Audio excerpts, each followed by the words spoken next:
Hi there, I'm Patch, and you'll be reading with me today. Today we're going to be reading Night Shift by Stephen King.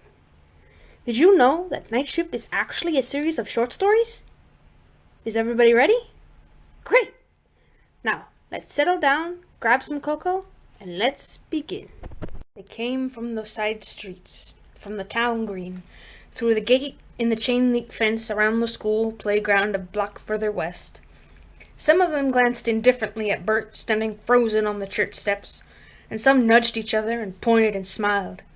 The sweet smiles of children.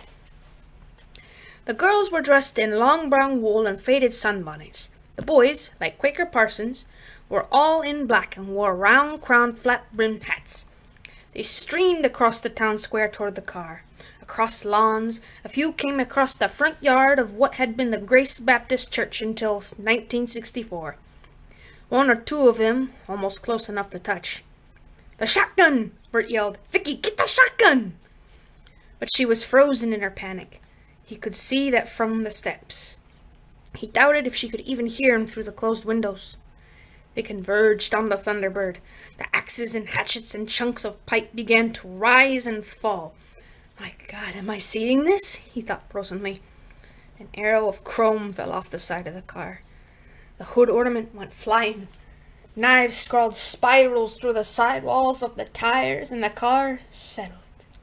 The horn blared on and on. The windshield and side windows went opaque and cracked under the onslaught. And then the safety glass sprayed inward, and he could see again. Vicky was crouched back, only one hand on the horn ring now, and the other thrown up to protect her face. Eager young hands reached in, fumbling for the lock-unlock button. She beat them away wildly. The horn became intermittent and then stopped altogether. The beaten and dented driver's side door was hauled open.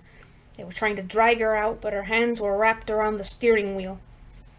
Then one of them leaned in, knife in hand, and his paralysis broke, and he plunged down the steps, almost falling, and ran down the flagstone walk toward them. One of them, a boy about 16 with long red hair spilling out from beneath his hat, turned toward him, almost casually, and flicked something through the air. Bert's left arm jerked backward, and for a moment he had the absurd thought that he had been punched at a long distance. Then the pain came, so sharp and sudden that the world went gray. He examined his arm with a stupid sort of wonder. A $1.50 Penzi jackknife was growing out of it like a strange tumor. The sleeve of his JCPenney sports shirt was turning red.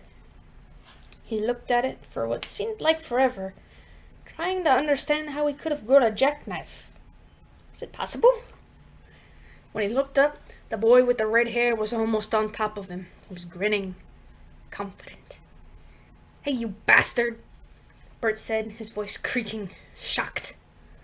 "Remand your soul to God, for you will stand before his throne momentarily," the boy with the red hair said, and clawed for Bert's eyes. Bert stepped back, pulled the Penzi out of his arm, and stuck it into the red-haired boy's throat. The gush of blood was immediate, gigantic. Bert was splashed with it. The red-haired boy began to gobble and walk in a large circle. He clawed at the knife, trying to pull it free, and was unable. Bert watched him, jaw hanging agape. None of this was happening. It was a dream. A bad dream. The red-haired boy gobbled and walked. Now his sound was the only one in the hot early afternoon. The others watched, stunned. This part of it wasn't in the script, Bert thought numbly. Vicky and we were in the script, and the boy in the corn who was trying to run away, but not one of their own. He stared at them savagely, wanting to scream, "How do you like it?" The red-haired boy gave one last weak gobble and sank to his knees. He stared up at Bert for a moment, and then his hands dropped away from the haft of the knife, and he fell forward. A soft, sighing sound from the children gathered around the Thunderbird. They stared at Bert. Bert stared back at them, fascinated. And that was when he noticed that Vicky was gone. "Where is she?" he asked. "Where did you take her?" One of the boys raised a blood-streaked hunting knife toward his throat and made a sawing motion there. He grinned. That was the only answer. From somewhere in the back, an older's voice, soft, get him. The boys began to walk toward him. Bert backed up. They began to walk faster. Bert backed up faster. The shotgun, the goddamn shotgun! Out of reach. The sun cut their shadows darkly on the green church lawn, and then he was on the sidewalk. He turned and ran. Someone roared, and they came after him. He ran, but not quite blindly. He skirted the municipal building. No help there. They would corner him like a rat. And he ran up on Main Street, which opened out and became the highway again 2 blocks further up. He and Vicky would have been on that road now and away if he had only listened. His loafers slapped against the sidewalk. Ahead of him, he could see a few more business buildings, including the Gatlin ice cream shop and, sure enough, the Bijou Theater. The dust-clotted marquee letters read, "Now Howing, L. Mitted, N. Ageman, Eli A. T.H. Taylor, Cleopa, Ra." Beyond the next cross street was a gas station that marked the edge of town. And beyond that, the corn, closing back into the sides of the road. A green tide of corn. Bert ran. He was already out of breath and the knife wound on his upper arm was beginning to hurt. He was leaving a trail of blood. As he ran, he yanked his handkerchief from his back pocket and stuck it inside his shirt. He ran. His loafers pounded the cracked cement of the sidewalk. His breath rasped in his throat with more and more heat. His arm began to throb in earnest. Some mordant part of his brain tried to ask if he thought he could run all the way to the next town, if he could run 20 miles of 2-lane blacktop. He ran. Behind him, he could hear them, 15 years younger and faster than he was, gaining. Their feet slapped on the pavement. They whooped and shouted back and forth to each other. "They're having more fun than a 5-alarm fire," Bert thought disjointedly. "They'll talk about it for years." Bert ran. He ran past the gas station, marking the edge of town. His breath gasped and roared in his chest. The sidewalk ran out under his feet. And now there was only one thing to do. Only one chance to beat them and escape with his life. The houses were gone. The town was gone. The corn had surged in a soft green wave back to the edges of the road. The green, sword-like leaves rustled softly. It would be deep in there, deep and cool, shady in the rows of man-high corn. He ran past a sign that said, "You are now leaving Gatlin, nicest little town in Nebraska, or anywhere else. Drop in any time." "I'll be sure to do that," Bert thought dimly. He ran past the sign like a sprinter closing on the tape and then swerved left, crossing the road and kicked his loafers away. Then he was in the corn and it closed behind him. And over him, like the waves of a green sea, taking him in, hiding him.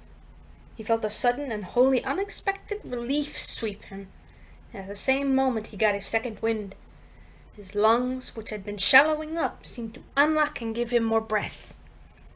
He ran straight down the first row he had entered, head ducked, his broad shoulders sweeping the leaves and making them tremble.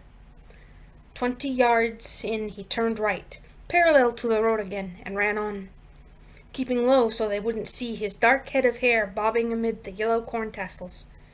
He doubled back toward the road for a few moments, crossed more rows, then put his back to the road, and hopped randomly from row to row, always delving deeper and deeper into the corn. At last, he collapsed onto his knees and put his forehead against the ground. He could only hear his own taxed breathing, and the thought that played over and over in his mind was, "Thank God I gave up smoking. Thank God I gave up smoking. Thank God." Then he could hear them, yelling back and forth to each other, in some cases bumping into each other. "Hey, this is my row!" And the sound heartened him. They were well away to his left, and they sounded very poorly organized. He took his handkerchief out of his shirt, folded it, and stuck it back in after looking at the wound. The bleeding seemed to have stopped in spite of the workout he had given it. He rested a moment longer and was suddenly aware that he felt good, physically better than he had in years, excepting the throb of his arm. He felt well exercised and suddenly grappling with a clear-cut, no matter how insane, problem after 2 years of trying to cope with the incubotic gremlins that were sucking his marriage dry. It wasn't right that he should feel this way, he told himself. He was in deadly peril of his life, and his wife had been carried off. She might be dead now. He tried to summon up Vicky's face and dispel some of the odd good feeling by doing so, but her face wouldn't come. What came was the red-haired boy with the knife in his throat.